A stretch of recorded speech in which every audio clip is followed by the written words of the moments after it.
morning. May it please the court. I'm Mark Stopa, counsel for the appellants. I would request 5 minutes for rebuttal. Very good. Your Honor, this is an appeal from a summary judgment of foreclosure. I submit there are numerous different reasons why a summary judgment should not have been entered based on issues of fact which should have resulted in a trial. I'll just sort of go through the issues one by one as I do in the brief. Several of them I submit are very clear-cut. The first issue, the plaintiff failed to plead the existence of a loan modification at all. Wasn't set forth in their pleadings in any way. Was set forth in their motion for summary judgment for the first time. There are several decisions which stand for the proposition that the failure to plead the existence of the modification is fatal. The plaintiff should not have gotten a summary final judgment of foreclosure on that fact pattern. One question, Mr. Stopa, that I have is when they filed the motion for summary judgment, was there any objection or motion filed relating to this issue? There was not, and there was an opposing affidavit. Now, to address your question, the opposing affidavit address the modification issue? It did not. Now, was the trial court, based on this record, and I understand there's no hearing transcript, but based on this record, it does not appear that the trial court was put on notice of any concern as to the modification. I submit, given the absence of a hearing transcript, that's correct. Quite frankly, it's been my procedure to generally in foreclosure cases at summary judgment hearings not have court reporters because it's prohibitively expensive, especially for people who, can't pay their mortgage. And the case law has evolved to where I submit it's pretty clear now with this court's decisions in Houck and Kamen. But if we're talking about your personal procedures, I am not unfamiliar with your filing oppositions to motions for summary judgment, and you did not do so in this case to raise the issue. Well, usually, Your Honor, frankly, if we're talking about my procedures, we usually just file affidavits as opposed to written responses or written oppositions because it's de novo review, and quite frankly, most of my summary judgments get denied. Most of the plaintiff's summary judgment gets denied. But I submit that a hearing transcript here is simply not necessary in order for us to be arguing for error based on some of these issues, based on the de novo nature of the review and this court's precedent, which has now twice ruled that transcripts are simply not necessary for summary judgment hearings. For instance, on this modification issue, this is an issue of de novo review. It doesn't turn on any sort of evidentiary argument. It's simply they were required to plead the existence of the modification, and there's nothing here that indicates that they didn't do it, or that they did that. The same thing with respect to the existence of the original modification. Now, this court has made clear in the McCampbell decision just a couple of weeks ago that the original modification was necessary. There's nothing in the record that establishes the modification clearly wasn't the original. Well, I ask a question about that because they included a copy of the loan mod in their summary judgment, correct? Yes. Does that obviate the failure to plead the loan mod? And the fact that you didn't file an affidavit in opposition specifically alleging the failure to plead, is that waived? Well, affidavits are for factual disputes, not for legal arguments, and what they pled or didn't plead isn't something within my client's purview for an affidavit purposes as much as it is a de novo legal issue. Well, but it could have been a motion in opposition to summary judgment or a memorandum of law, something to put the court on notice. Sure, and obviously sitting here now, I wish there was something there. I'd make this 100% clear. But I submit you had a similar fact pattern in Kamen. In the Kamen decision, what that decision turned on was an affidavit which indicated that a default letter was mailed pursuant to paragraph 22, and Your Honor was actually on the Kamen panel. The affidavit indicated that the letter was mailed, but that was essentially a hearsay statement because there was no document attached to the affidavit showing it was mailed, and there was nothing, so there was no personal knowledge in the affidavit showing it was mailed, no document attached, and this court reversed, notwithstanding the absence of a hearing transcript. But I think where this maybe turns a little bit, going to Judge Silver and Judge Sleet's points, is that is sort of an evidentiary issue that we can look at, and without a transcript, I mean, you can't expound upon the quality really of the evidence in the summary judgment hearing. You can't make the evidence is what it is in the summary judgment evidence. This, I think the issue is, look, let's, de novo review, you've got no mod agreement pled, you've got mod agreement put into play in a summary judgment motion. All right, I'm with that so far.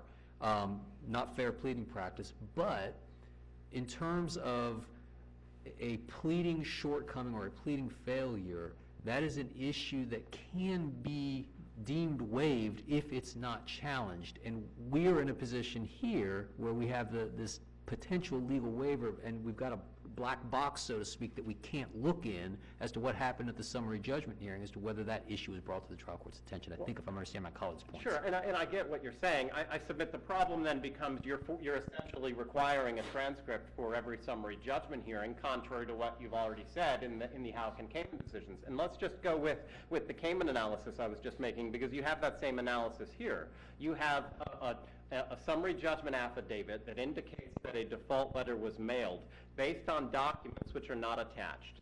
The exact same fact pattern is what you had in Kamen.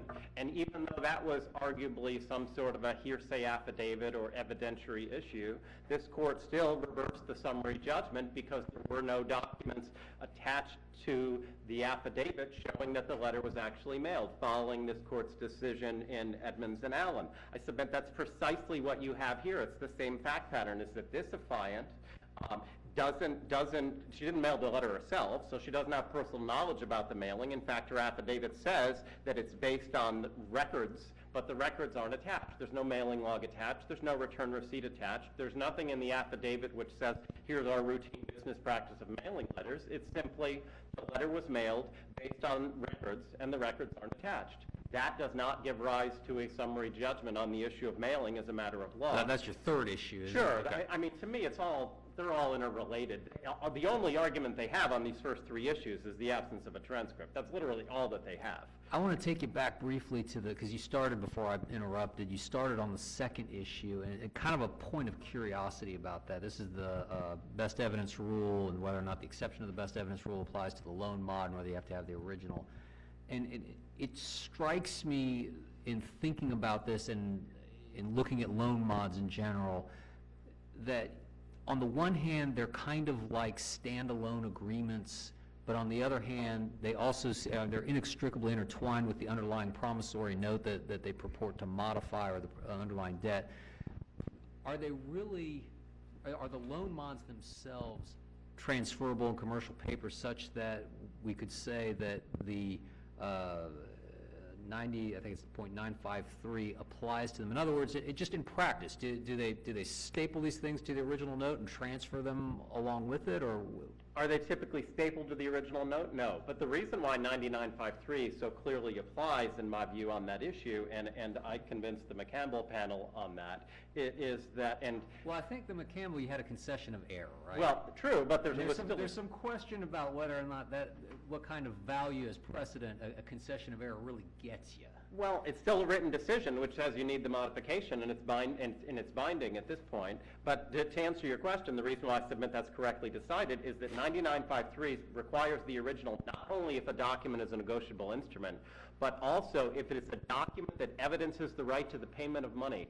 And even if you conclude that a loan modification is not a negotiable instrument, it's clearly a document that evidences the right to a payment of money as defined under 90.95. Right, but by those lights, then you would have to have the original of every contract that has any promise or condition of payment of money, and we know that's not. The rest of that clause says that is transferred by evidences the right to the payment of money that is transferred by delivery in the ordinary course of business by an endorsement or an assignment. So that phrase eliminates your concern about every contract you'd need the original. That's transferred by delivery in the ordinary course by an endorsement or an assignment.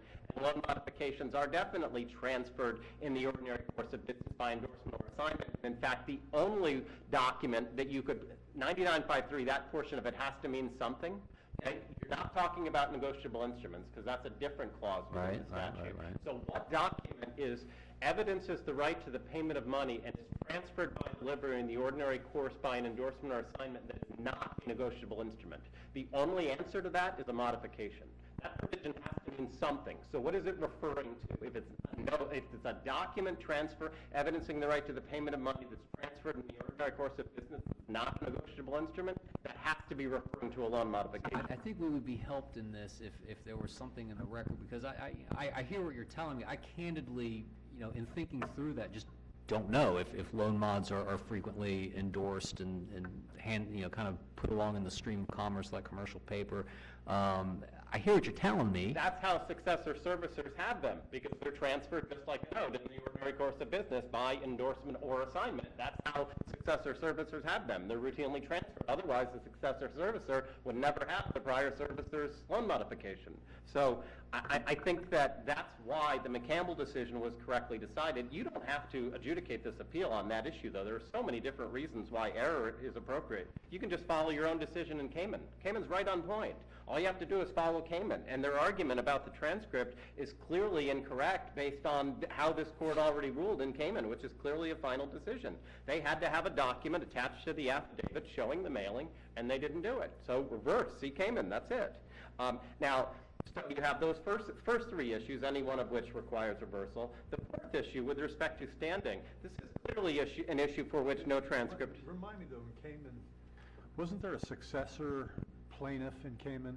I may be thinking of another case, but in this case, you've got PNC, who purportedly had the loan at the time it filed the lawsuit. You have a witness on behalf of PNC who says, based on personal knowledge and review of business records, notice was sent. It seems to me that's a difference in some of the cases where the witness clearly doesn't know what a predecessor who mailed the notice did or didn't do. I think it's a fair question, given and that distinction does exist. But to me, it's a distinction that doesn't make a difference, because even if it's a PNC letter and a PNC witness, unless the witness mailed the letter themselves, which obviously wasn't the case, then the witness's knowledge is still predicated on a review of documents which are attached, unless she's giving a routine business practice testimony. Your Honor's decisions at Edmonds and Allen, 2 ways to prove mailing: routine business practice testimony, which was completely absent from this affidavit, or a document such as a mailing log or return receipt showing mailing, completely absent from here. That's why her assertions in the affidavit that the letter was mailed are still hearsay and required the attachment of documents, and there was no document attached. So even though there wasn't a prior servicer issue, it's still statements in the affidavit which don't give rise to admissible summary judgment evidence that the letter was actually mailed, because it's just not there. Which takes us to the issue that some courts have ruled differently, but generally, to the extent there is inadmissible evidence, there needs to be an objection to seek to exclude that evidence, including on summary judgment. There are motions to strike affidavits that are oftentimes granted for these very reasons.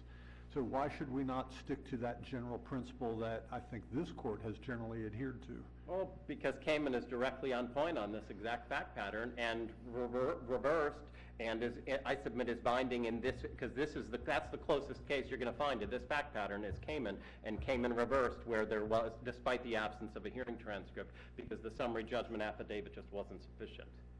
So, does Cayman indicate, I'm looking at it now, and I'm trying to see if there's any indication as to whether an objection was raised or a motion to strike the affidavit had been filed?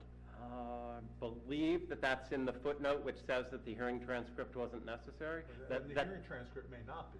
That definitely was it was the same issue. So I understand the question you're making. I don't remember if Cayman specifically says that there was no objection in it. I know that there wasn't, having done the case, and I think that's why the footnote was written the way that it was. But I submit, I don't want to spend the whole time on the hearing stuff, because there's a lot of reasons why reversal is appropriate, even if you thought a hearing transcript was necessary on all those first 3 points. On standing, here you had a note that's payable to Deutsche Bank Trust Company Americas as trustee, a special endorsement, and it doesn't identify the name of the trust at all. It's not identified in any way at all. They want you to simply assume that the intent was to have a special endorsement to this particular trust, as opposed to any of the other hundreds of trusts which exist in the pantheon of foreclosure cases, and there wasn't any summary judgment evidence on that at all. Can you address their statutory argument 673.1101 sub 3? It's raised in their answer brief, but it's the section that says, for the purpose of determining a holder of an instrument, following rules apply. If an instrument is payable to a trust, the instrument is payable to the trustee. And then it goes on whether or not the beneficiary or estate is also named.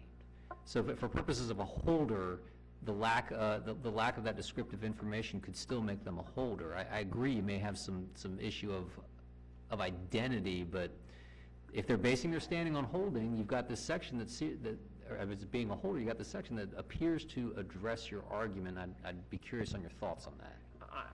I don't see that at the summary judgment stage where you have to draw all inferences in favor to us. When there's no denomination of a particular trust there, I think you have to draw the interest that the inference that the intent was to convey this to a different trust. I believe I put in the reply brief a different statute for the proposition that when it's payable to as trustee, that means that it's payable to Deutsche Bank Trust Company Americas individually as opposed to in its capacity as trustee for a trust. But even if you disagreed with that, the requisite agency relationship as necessary for constructive possession to apply, which they're obviously relying upon, was not established based on their motion and affidavit either. Because you have an affidavit signed by Sarah Gregerson of PNC, obviously not with the plaintiff trust, and the proof of an agency relationship was highly irregular in this case. You had a Mr. limited... Stopa, just to let you know, I've let you go a little bit over for the last question. You're about at the 5-minute mark, so if you want to finish your answer on that and then reserve. I will, Judge. Thank you. You have a limited power of attorney from the plaintiff trust to Ocwen, not to PNC, but to Ocwen. And then you have them apparently taking the position that Ocwen delegated authorities to PNC, but the certification they rely upon is not even authenticated. And even if it had been, the certification only allows certain people to proceed, and Ms. Gregerson is not listed as one of those people. That's on record page R664. And you also had the limited power of attorney did authorize Ocwen to delegate its powers to someone else, but only under the terms of a separate agreement, and that separate agreement is not in evidence. So you don't even have anything indicating that PNC is authorized to act on behalf of Ocwen under the terms of the limited power of attorney as necessary for constructive possession to apply. So the Buckingham decision is right on point in that regard, decided in October 2017, where the agency relationship was not established. With that, I'll save the rest for rebuttal. Thank you, Your Honor. Thank you, Mr. Stopa.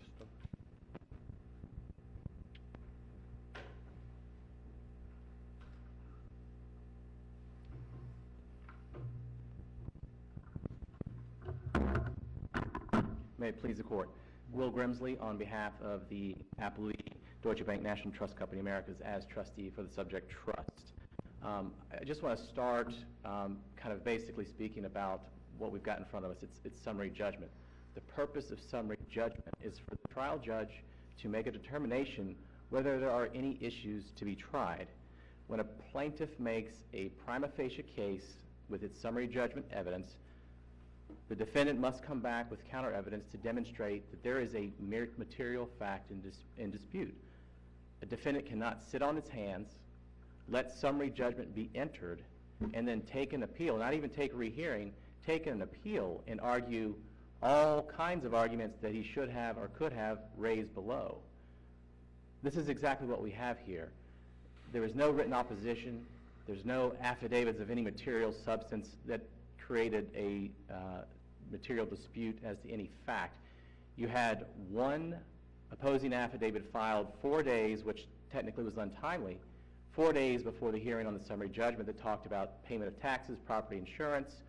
In their initial brief, they point to affidavits filed earlier in the case, 2013, which was in response to the court's order to show cause, and then in 2014 in support of their own motion for summary judgment. Critically, Rule 1510C requires that any summary judgment evidence that you're going to rely upon, even if already filed in the case, must be identified timely before a summary judgment hearing. You also have to timely identify what you're suing on as a contract, and there's a little problem with that as well, isn't there? There's not a problem because we were suing on the note. Now, what the court... So why did your client choose to interject the modification if that was not a necessary document to this litigation? Ultimately, it goes to damages, question of damages. The purpose of the modification was to establish a fixed rate, a fixed interest rate. So Which goes to damages. Which goes to damages. So, Which is an element of proof. which is an element of proof of damages, but the underlying right to payment is the note. Now, modifications, broadly used, can mean a lot of different things, unlike our mortgages that we typically see. In almost all the cases, we can say paragraph 22 of the mortgage, and we all know we're talking about the default paragraph of the standard Fannie Mae mortgage. Modifications are unique. They're case by case. The circumstances are different across the board. Isn't that precisely the reason why that if your client is seeking recovery under a modification agreement, that it has to be pled?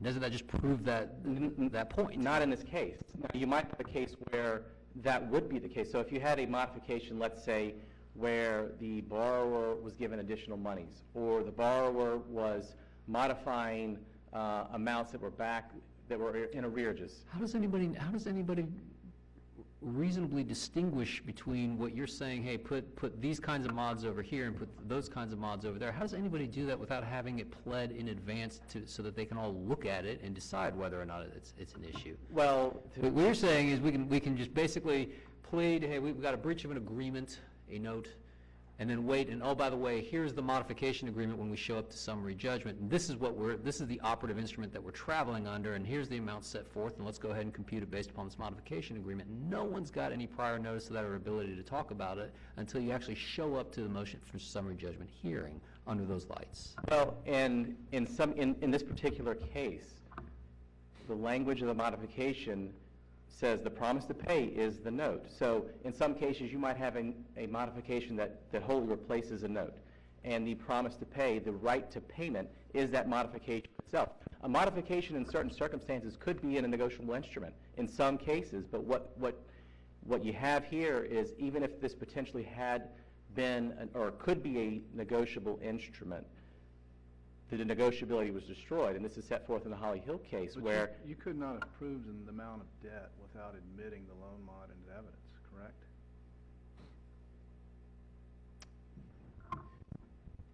The loan mod changed. the mod goes to The mod changed the payment schedule. It monthly changed the payments, payment, but the interest underlying rate. promise to pay is still based on I the get note. that, but that's another promise to pay a different amount. But it's all incorporated into one agreement. It would just amend and supplement. So If it's part and parcel of one agreement, doesn't the original have to be filed?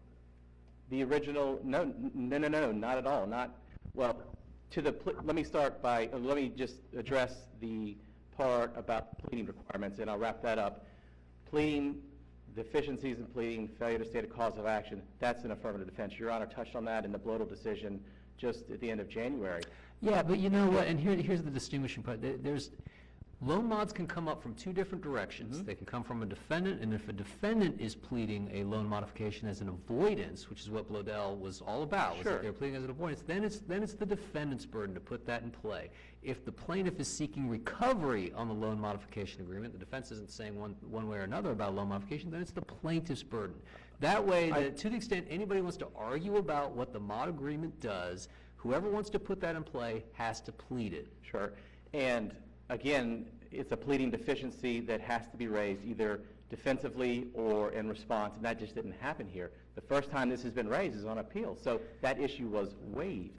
But counsel, I'm sure will correct me if I'm misstating his argument, but I think what he would say in response to that is, hey, look, this comes up in a summary judgment hearing, all right? This is the first time that this mod agreement comes up is in a motion for summary judgment, which puts us in kind of a unique procedural predicament, so to speak. This is the first opportunity, this is the first chance we've even heard of this issue being in play. Can you address that? And I can address that, and that's not exactly how the case is. The summary judgment was not the first time that the existence of this loan modification came to light. If you look at the record, it's attached to the initial complaint. It's been in this case all along, and... When you say attached to the initial complaint, are you referring to the paragraph 4 reference to a future construction loan mod agreement that's going to be No, Your Honor. negotiated eventually? If I may just look... Because that was the record site when That was with regard to the second amended complaint. The actual modification was attached to the initial complaint filed in the case, and I can get that site. So the mod agreement gets attached to the original complaint, you all file an amended complaint and don't attach the mod agreement. And also attached to the initial complaint, and the site there is record site 35 is where the loan modification, record 35, attached to the initial complaint. Also attached to the initial complaint is a HELOC, a second loan that was a defendant's HELOC that was being foreclosed. You can attach a number of things to a complaint, but the operative agreement here was the note. And to the extent there was a pleading deficiency in the failure to attach it to the second amended complaint, the failure to raise a defense or to bring that up at summary judgment is a waiver of the issue. So to your Honor's question, summary judgment was not where this loan mod first came into existence. It's been in place since the beginning of this case. And it wasn't at the hearing that this first came up. It was filed as attachment to the summary judgment evidence more than a month before the hearing in the case. So this isn't a case of surprise or we just found out about this. But again, this was something that had to be raised as a defense or an objection or something, not for the first time on appeal. And to Judge Sleet, to your question about the admissibility, what we're talking about is summary judgment.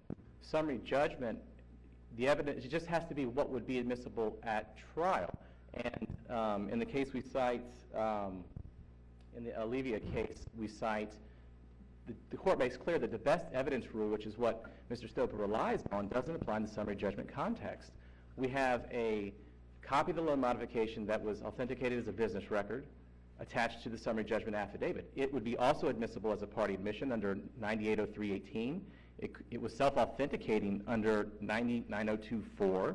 It could be admissible as an exception to hearsay rule under 90.803.14 as an interest affecting property. So there are a number of bases upon which this would be admissible at trial. Case by case, an original modification may have to be tendered to the court. An original note, the negotiable instrument, must be tendered to the court for the very... It has to be canceled. Exactly. You have to remove it from the stream of commerce. Well, no, and I'm just curious, just out of you all do this a lot more than I ever did or will, I imagine. What happens to the mod agreement when that happens? If there's a loan mod, does it get stamped canceled as well? Does it travel with it? I mean, how do these loan mods, how do they travel in the stream of commerce? Because I presume that when notes get modified in these loan mods, that those notes might then be sold down in commerce. Do the loan mods travel along with it? The record doesn't reflect in this case how that happens, but it's like a mortgage. You know, the mortgages get recorded. This modification was recorded. Got it. So you've got a recorded instrument in the public records here, but the negotiable instrument in this case still remained the note. But the admissibility of the original, whether or not the original had to be admitted, we maintain that it did not have to be because it's not a negotiable instrument and the note itself was the right to recover payment. But if it was an issue, there had to be an objection. And these court's cases in Scott v. NCNB and the E&J and Associates case we cite in our brief both stand for that proposition that if you've got pleading deficiencies or you're challenging anything that's summary judgment evidence, you've got to do it at the hearing. So, or a written opposition, a motion to strike, as Your Honor's pointed out. The Kamen case is wholly distinguishable. Mr. Stopa keeps saying that this is an exact fact pattern, but what you have there, you had an affiant who worked for Ceteris that was testifying about City Mortgage. City Mortgage in that case was the initial plaintiff. Your Honor was correct. There was a substitution of plaintiffs. Fannie Mae became the plaintiff. Then you've got a sub-servicer, Ceteris, submitting an affidavit stating that the City Mortgage default letter was sent. And what the court's point there was you have an affiant from Ceteris without stating anything about her personal knowledge or of the City Mortgage's business records testifying about something. And that, on its face, appears to be the right decision. What you have here, you have an employee of PNC Mortgage. PNC Mortgage sent the default letter. She testified based on her personal knowledge of the business records. Personal knowledge of the business records. You don't see that in every case. And if you do see it in a case, typically there's an objection made to it. The cases Mr. Stope was talking about are in the context of trial. Perhaps there were... Cases also talk about the business records which are being relied on are supposed to be attached and filed as part of the summary judgment. But I'm assuming your position is the notice letter is reflective of whatever its contents show, and you don't need separate proof of mailing. Is that That is exactly, but you coupled with her personal knowledge. her personal knowledge of person- the business records? Well, it wasn't challenged, it wasn't tested. She just says that it got sent, right? Correct, In and her she has affidavit. personal knowledge. The record reflects she has personal knowledge. That wasn't challenged. Mr. Stopa speculates that there's no way, that she didn't mail the letter. Well, we don't know that. The record doesn't reflect it in this case. It wasn't challenged. What about, Mr. Stopa brings up the point about in the record, he contends there's a problem with the LPOA here in terms of, whether or not PNC really is authorized to even be doing this based upon the records that we got before us. Can you walk me through what I'll your start position by is? saying that this is the first time this issue is being briefed. It wasn't briefed. This is the first time this issue is coming up, is here at oral argument. This is not something we briefed. Yeah, but it's on the face of the documents, which we have de novo review. We're looking at the record evidence, pleadings, affidavits, and it's clear in this limited power of attorney, it's the Deutsche Bank to Aquin. Now, you've attached something that says that certain PNC employees are authorized signatories, but how do we make the connection that PNC is indeed the servicer one and the servicer for this particular note, because then there's reference to an addendum, which is called an agreement, which we can only speculate that agreement probably lists this loan. And admittedly, this is a de novo review, but it's as framed by the appellant. The issues have to be framed by the appellant. If it's something that's not raised below this court, it's not properly before this court for appellate review. For the very purpose of, we're sitting here in oral argument today, and this issue is coming up for the first time. The trial judge was not presented with this issue. The appellee was not presented with this issue until right now. But I will just point to, most recently, the case Merced, PNC v. Merced out of the 5th DCA, where a power of attorney is not necessary. An affiant has the authority to testify to matters within its own knowledge. She testified based on her personal knowledge. She testified. Actually, just to point out, they do make the argument in the brief that the summary judgment evidence did not conclusively show PNC was holding the note as an agent for Raleigh. The most obvious problem in this regard is that the limited POA was from Raleigh to Aquin, not from Raleigh to PNC. That's something I must have overlooked. It's going to constructive possession is how I interpret that argument here. The agency relationship, but you've got a specially endorsed note.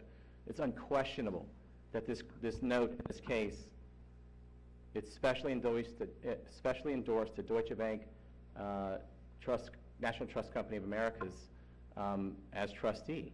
And under 673-1103, that is all that has to be done. You don't have to include the specific beneficiary. But again, to the extent this was going to be material, this is an issue that has to be brought up to the lower court's attention. It did not happen here. So what we've got is a whole host of issues being raised for the first time on appeal, and the trial court didn't have the opportunity to address these issues.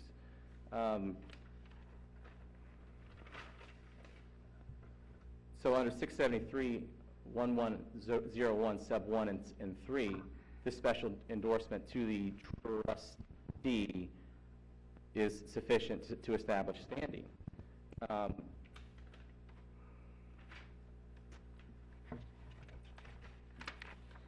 But to your Honor's point there on the agency, PNC agency, there's no issue about constructive possession because you've got the copy of the note attached to the complaint. It's specially endorsed to the trust or to the trustee for the benefit of the trust, and that's who the plaintiff is in this case. If there's any question about possession, which is the other component of being a holder, then constructive possession carries the day here because it is apparent on the face of the note that Deutsche Bank Trust Company as trustee has the right to exercise control of the note when it's not in its possession, so no matter who had it.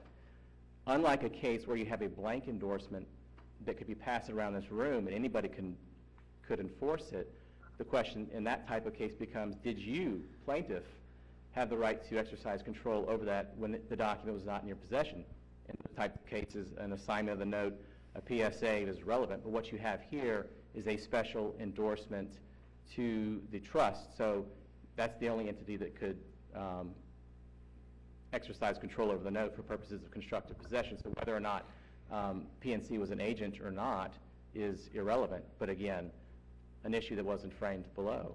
And so, a couple of cases I just wanted to touch on. The Buckingham case that was cited, in that case you had a series of endorsements, the last of which was deemed to be an anomalous endorsement and deemed to be invalid, so the endorsement in that case became specially endorsed to LaSalle Bank, but there was no evidence of a merger between LaSalle Bank and the plaintiff in that case, Bank of America.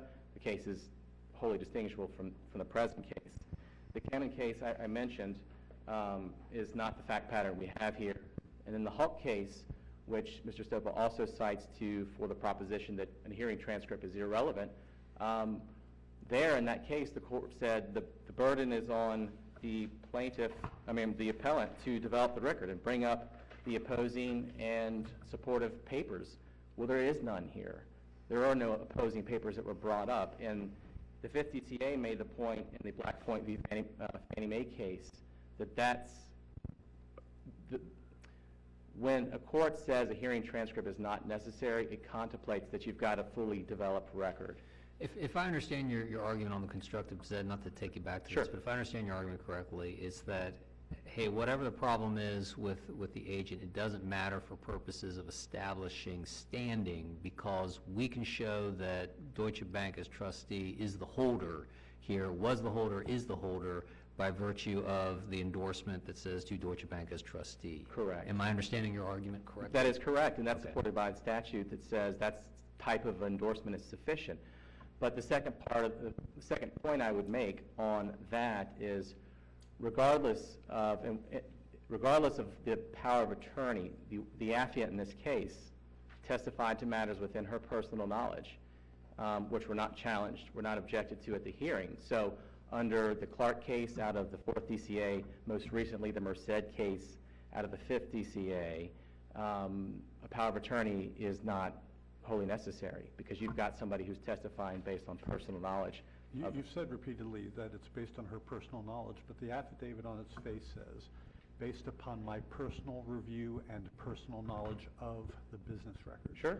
So it's not her personal knowledge as having been an actor, it's her personal knowledge based on document review. And As a business well- records custodian purportedly, or a person with knowledge based on the records. personal knowledge of the business records. I mean, that could mean a lot. And again, It means that her knowledge arises from her review of the business records. Isn't that the only reading that you can make of this?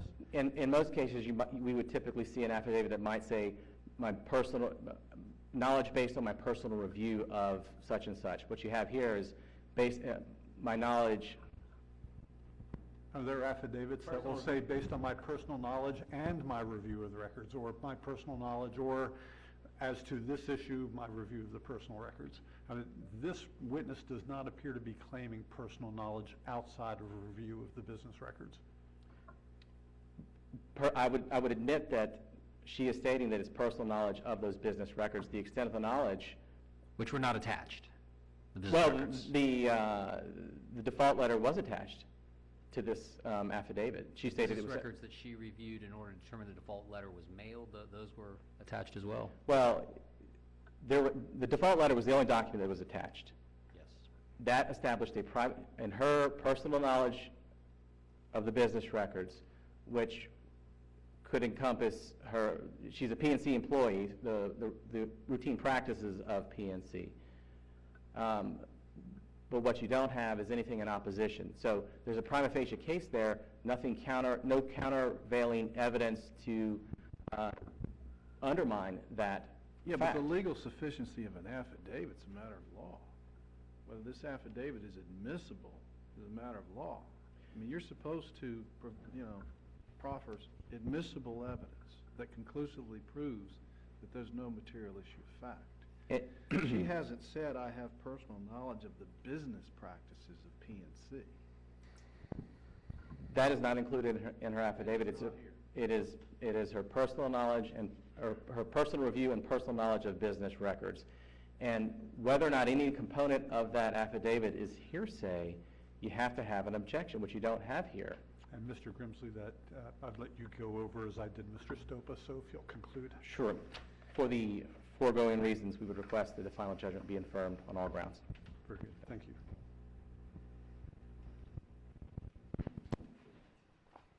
May it please the court.